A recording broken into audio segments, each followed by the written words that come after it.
Okay, Algebra 1's periods 1, 6, and 7. It's Mays again. It's still the 1st of June, and I'm still in room 308, and I'm still doing videos on your semester test. All right, so we just did problems 3 and 4. 1 and 2 you're on your own for. So here's problem number 5.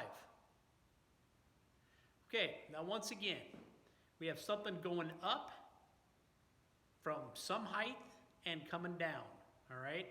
So the piano was in the air for exactly how many seconds? Now the word exactly is key.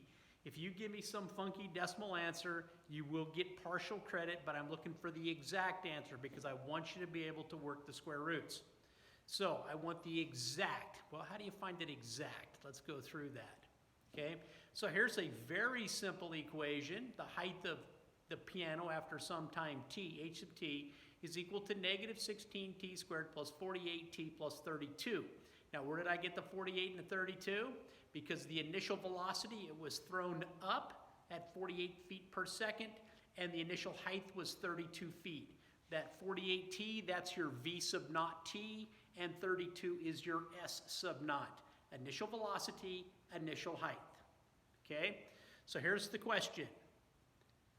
Max height, when and how high? When did it happen and how high was it when it happened?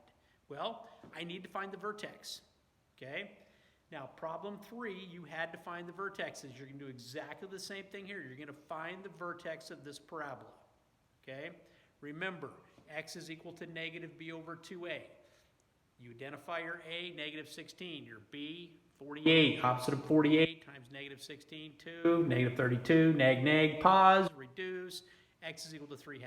So in 1.5 seconds, from the time the piano was launched, it has reached its maximum height. Well, what is the maximum height? Well, put the 3/2 in for t, and you will find the maximum height is 68 feet. 68 feet. Okay? All right. So the vertex, the coordinates of that vertex are 3/2, 68. All right? Now, for exactly how long was it in the air? Well, when it hits the ground, it ain't in the air no more. So set the height equal to 0. Okay? Now, you can divide this one by negative 16. It will not always be the case. I'm trying to be nice. All right, so I'm going to divide this by negative 16 because I don't want my lead coefficient to be negative. So now I have t squared is equal to negative 3t minus 2. Well, there are no factors of negative 2. They're going to give me a negative 3, so I must quadrat. All right, so a is 1, b is negative 3, and c is negative 2. Plug them in.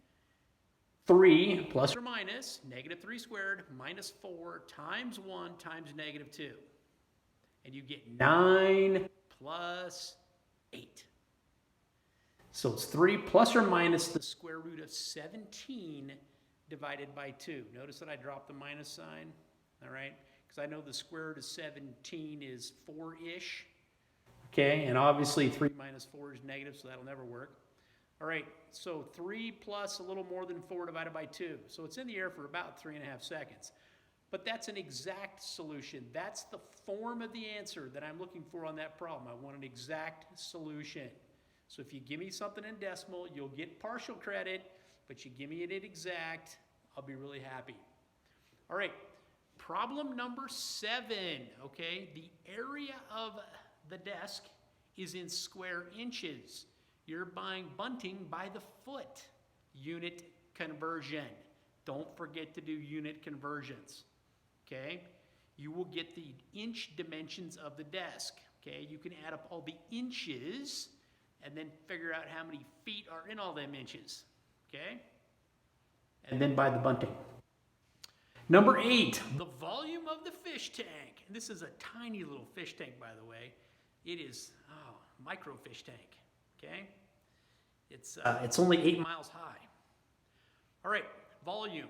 I have a 3-dimensional prism. I have a rectangular prism. The volume of that is length times height times width. Okay? So you take the 504 and you set it equal to the length times the width times the height. Now you know in terms of x what that is. And then you're going to set it equal to 0 and you're going to solve it. And then you're going to plug those values in and you're going to get a value. All right? Number 9, use the terms to define a rectangle to fill in the blanks. Okay? Number 10, there's your distance formula. And number 11, every point on the x-axis has a y value of 0. That's some pretty sloppy writing. Anyway, I'll read it again. Every point on the x-axis has a y value of 0. Okay? Now, that should be plenty of help for this semester test. It's only 11 questions, people. Okay? If you were sitting in class, you'd have over 90. Okay, that's all I got for right now. Keep the assignments coming in, please. Please, please, please. If you're close to not passing or if you're just barely passing, I highly encourage you to keep cranking assignments. Otherwise, your semester test is going to be your make or break. And I would not be comfortable with that if I were you. So keep them coming, all right? And it works out that if you have crossed the line with about a 69.5, call it a 70.